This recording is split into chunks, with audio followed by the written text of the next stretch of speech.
Hay una particularidad que normalmente sucede de esa forma. Por ejemplo, si un candidato a la alcaldía, pongámosle cualquier ciudad, en este caso de Esmeraldas, llega, normalmente ese candidato, aparte de que la gente votó por él, casi siempre termina votando por los candidatos a concejales y a concejalas.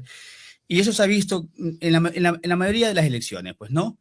Por ejemplo, en el proceso anterior, donde la ingeniera Lucía Sosa llegó como alcaldesa de Esmeraldas, terminó endosándose la mayor cantidad de concejales y concejalas, pues, ¿no?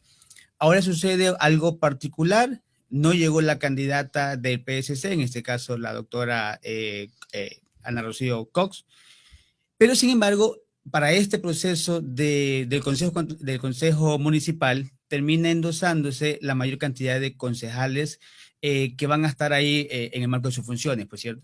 Eso tiene algunas lecturas, y la primera de ellas es que yo pude ver en algunos de los casos que los concejales del PSC en el Cantón Esmeraldas utilizaron algunas estrategias, y lo digo muy respetuosamente, pero así fue, pues, ¿no? Algunas estrategias bastante populistas que la gente como que le va enganchando el tema del bingo, el tema de llegar a los sectores.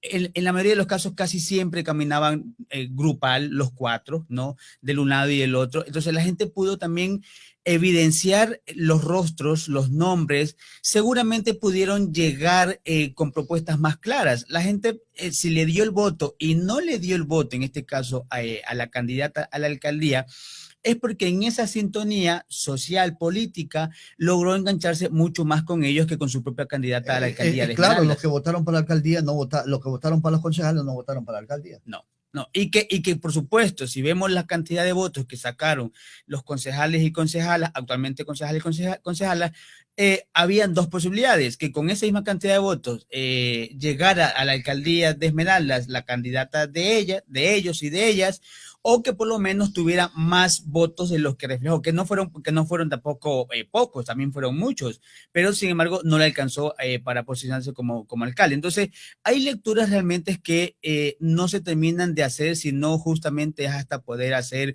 yo podría decir, algún tipo de análisis sociocultural de que permitan por lo menos tener un aproximado. Pero lo cierto es que de esto que se da ahora, es muy posible de que si han tenido la mayor cantidad de concejales y de concejalas, es porque es casi seguro que el trabajo que hicieron territorialmente en los sectores dio más resultados que el de los demás candidatos y candidatas. Ahora, ocurre otro fenómeno. Actualmente a nivel nacional y diríamos a nivel provincial, estamos las fuerzas políticas social cristiano y también con la lista 5, ¿sí? O sea, ¿cómo explicar eso? Hay una fuerza tirando a izquierda y la otra de derecha. Bueno, actualmente podríamos decir de que a raíz de este proceso eleccionario que se dio el día domingo, el Ecuador queda más o menos así, y según los datos y según las realidades, porque hay ni cómo inventarse pues, cosas, pues, ¿no? Se mide ahora, hay un factor de medición de fuerza política a través de la cantidad de autoridades electas para efectos de analizar esto, ¿cierto? De un movimiento y de otro, pero también se está midiendo qué tipo de autoridades son las que fueron electas de esos movimientos. Ejemplo, ahí tenemos entonces al Movimiento Revolución Ciudadana, que ha sacado 7 prefecturas y 42 alcaldías en los diferentes cantones y provincias del país, pues, ¿no? Ahí tenemos, por ejemplo, al movimiento Pachacuti, que ha sacado 6 prefecturas, sobre todo de la zona Sierra Centro, pero que también ha sacado aproximadamente como unas 38, 37 alcaldías de esta misma parte, ¿no? El PSC, que entre partido propio y con otras alianzas, ha sacado aproximadamente entre 20 y 25 alcaldías, porque todavía hay sectores que se están contabilizando, ¿cierto? Entonces, si vemos esta cantidad de números en razón de las autoridades y de los pesos, por supuesto que entonces que estaríamos hablando que el Partido de la Revolución Ciudadana empieza justamente a reajustarse, a reacomodarse y volver a convertirse en la fuerza política a nivel nacional. Y además que hay que entender que no es lo mismo ganar, por ejemplo, la alcaldía de un cantón pequeño que ganar la alcaldía de Quito. No o ganar la alcaldía de Guayaquil. O ganar la alcaldía de Guayaquil, por supuesto. Ese fenómeno, por decir. Es que mire, todo esto que se ha dado y que ha pasado el día domingo tiene una lectura bastante clara. Y es como yo decía en otro espacio. Si usted como gobernante empieza a desatender las necesidades básicas de un pueblo que constitucionalmente está llamado a hacerlo, obviamente sí, el pueblo va seguramente a cansarse, va en algún momento a protestar, va a manifestarse porque está dejando de recibir lo que ha venido recibiendo, ¿cierto? O sencillamente porque el Estado, alguna autoridad, no está cumpliendo con su rol En 4 años constitucional. puede ver ese cambio así tan abrupto, se puede dar incluso en 2 años, diga. Sí, hay fenómenos sociales que se desprenden de un rato a otro. El hecho de desabastecer a un pueblo en razón de sus necesidades, por supuesto que van a haber personas que reaccionan más rápido que otros. Entonces, lo que ha pasado el día domingo es sencillamente la respuesta que el pueblo ha dado a esa desatención de el compromiso legal constitucional que tienen los gobiernos nacionales y los gobiernos locales de cumplir con el rol que han sido asignados a través del voto. Tiene que Entonces, ver mucho el hecho de ser un poco noveleros también nosotros, ¿no? yo creo que pasa por todo realmente, pasa por todo, pero realmente lo que ha pasado el día domingo frente a eso es que la gente también en cierta forma También. se cansó realmente de, podría parecer feo lo que voy a decir, pero se cansó de rogar, de pedir que se cumpla con trabajo, con seguridad, con salud, con educación, con garantías de derechos. Entonces, en esa línea de acción, si usted como ciudadano o ciudadana no puede protestar, no puede salir a la calle, no puede gritar, la forma más democrática de poder decir, ah, listo, no me dejaron hablar, no digo esto, es con el voto. Y es lo que ha pasado. Eso le pasó al gobierno Es tal lo, vez en la consulta. es lo que ha pasado en la consulta, es lo que ha pasado con el gobierno, con el Consejo de Participación Ciudadana, es lo que ha pasado con los resultados que se tienen. Mucha gente seguramente votó por una situación de coraje, de fastidio, de desatención del gobierno. Otros porque, por supuesto, simpatizaron con diferentes candidatos. Realmente aquí hay que tener lecturas y dinámicas más claras. Pero, sin embargo, una de las cosas ciertas es que este resultado que se tiene ahora es un resultado del decirle no a la falta de atención por parte del gobierno nacional. Eso está absolutamente claro. La gente, de una u otra forma, lo que no lo pudo decir antes, lo que no pudo salir a la calle a protestar por el miedo a la represalia, lo que sea, lo dijo ahora. Aprovechó el día de las elecciones, aprovechó el domingo para desahogarse, sea con autoridades nacionales, sea con autoridades locales, por la desatención. Ahora, Entonces, ¿cómo el gobierno va a reacomodar esto ya ahora tomando el tema nacional? Porque lo que querían ellos ahí para tomar el tema de seguridad, para algunas cosas que quería implementarse a través luego de si es que se ganaba la consulta. Ahora hay que replantear todo esto. desafortunadamente, el único que ha perdido y masivamente es el gobierno nacional. Me parece que de todas las prefecturas, creo que ha sacado una, no sé si fue la del Carchi, me parece, igual que Unidad Popular, que sacó una, la de Orellana, ¿no?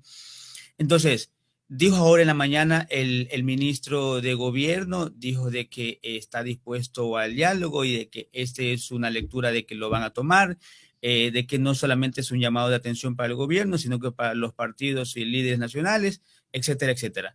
Yo creo que lo más sensato que corresponde ahora al gobierno nacional es justamente primero hacer una lectura de esto que ha pasado, porque es una lectura netamente del gobierno nacional que tiene que hacer un auto de reflexión, porque esas son respuestas que al gobierno nacional se le ha dado, independientemente de cualquier otra situación. El mayor perdedor de este proceso eleccionario es el gobierno nacional, porque en ¿No el esa... pueblo? El pueblo ya ha perdido mucho. Pero seguiremos perdiendo. Sí, pero escuchen, cuando a usted le quitan todo o le quitan la mayor cantidad de sus cosas esenciales, elementales, usted llega a un punto, a un estado de decir, bueno, ya he perdido lo que más me valía, lo que más tenía, ¿qué más puedo perder? Entonces, cuando usted pierde todo, lo único que le queda es poner la esperanza en algo, en alguien. O volverla a poner en quien le ha quitado o dársela a alguien que seguramente le ha prometido algo diferente. Y es lo que ha pasado. Entonces, en ese sentido, lo que le queda al gobierno nacional es, primero, hacer cambios institucionales, hacer cambios de figuras políticas de su propio gobierno que le han hecho daño, porque aquí la responsabilidad, y hay que decirlo claro y con mucho respeto, no le corresponde única y exclusivamente, o sea, es del gobierno, pero cuando hablamos del gobierno, la cabeza principal es el presidente de la República y por supuesto sus ministros, ministras, funcionarios, etcétera. Es necesario de que se haga una evaluación del compromiso y respuesta que las diferentes autoridades del gobierno nacional han dado o no han dado para solucionar las problemáticas del pueblo ecuatoriano. Porque es cierto que el presidente es la figura principal, es la cabeza, pero hay muchos ministros, hay autoridades nacionales y locales que también ayudaron a que ese voto no llegara para el gobierno nacional. Entonces, una de las primeras cosas es que le tocaría al gobierno nacional hacer un replanteo de sus servidores, de sus funcionarios, las figuras principales, quienes realmente han asumido su rol de dar respuestas al pueblo. La segunda cosa es sentarse. Me parece que lo más justo y lo más saludable es, le tocará al gobierno nacional sentarse justamente a hacer replanteos de su política pública en seguridad, de salud, de educación, que permita con las nuevas autoridades desde una mirada local, porque las cosas nacionales tienen una dinámica y lo local otra, desde una mirada local poder dar respuestas al pueblo. Porque finalmente, y estimado amigo periodista y ciudadanía Mealdeña y todos quienes escuchan este medio de comunicación, las elecciones terminaron el domingo. Los que perdieron, bueno, desafortunadamente perdieron. Pero los problemas los siguen. que ganaron, los problemas siguen y eso, los problemas siguen. Y es muy posible, decía Nicolás Maquiavelo, piensa mal y acertarás. Es muy posible que en estos 3 meses que le quedan a algunas autoridades nacionales, y tal vez, ojalá que no sea así, pero que terminen dejando o sea, que terminen empeorando la situación de los municipios, de las prefecturas, de las juntas parroquiales, sea por un tema de venganza, porque no asumen que han perdido, etcétera, etcétera. Y lo voy a decir, aunque no es para este espacio, pero mire, por ejemplo, el día de ayer, en algunos sectores del Cantón Esmeraldas, tocaba el proceso de recolección de la basura. ¿Lo mandaron a hacer? No, no lo hicieron. ¿De quién es la responsabilidad? Del municipio. ¿Por qué no lo hicieron? Sabrá Dios por qué no lo hicieron, sabrá por qué no mandaron a recoger la basura en algunos sectores. Entonces, esta pequeña acción de desatención al día siguiente de la pérdida de la alcaldesa actual ya nos deja también una lectura que es muy posible que entonces no se asuma con altura, con responsabilidad las pérdidas y que en estos 3 meses que quedan hasta mayo en el cambio de mando de las autoridades locales, a lo mejor terminen empeorando la situación de los gobiernos locales, lo que traería mucho más problemas para la ciudadanía, en este caso de Esmeraldas, tomando en cuenta de que ese municipio tiene algunas deudas, tiene algunas obras que se han dejado inconclusas y que le va a tocar a las nuevas autoridades, realmente no sé si llamarlo a Mandrake o a Cantuña, con la finalidad de que pueda también ayudarles a resolver los problemas que quedan en el gobierno municipal. No solamente en este, a nivel de todos. A nivel de todos los cantones, realmente, a nivel de todos los cantones. Hay crisis, así es. Ha sido el abogado David Basurto, ¿no? Muchas gracias. Muchas gracias también.